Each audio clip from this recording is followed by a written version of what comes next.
Salam əziz dostlar, necəsiz? Biz uşaqlarımızın hədiyyəsini aldıq, yarısı oradadır.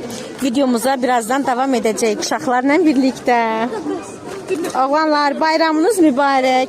Dırnaqlarımız da bu arada reklamda. Gəlin. Mamaşalar, gəlin mamaşalar. Bakın, hadi annem, baba, mənim adamım budur, baba.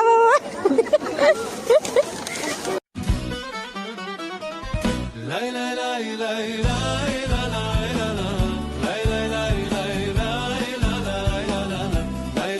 lay lay lay.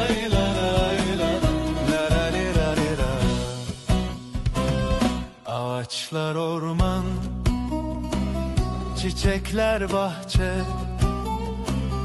bulutlar yağmur, elinde ince.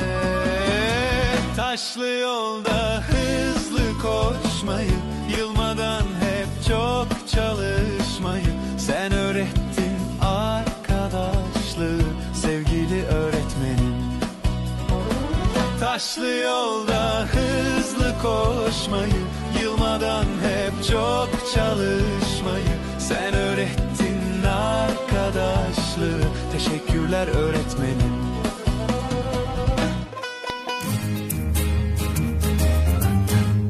Gün güzel, güneş parıldıyor.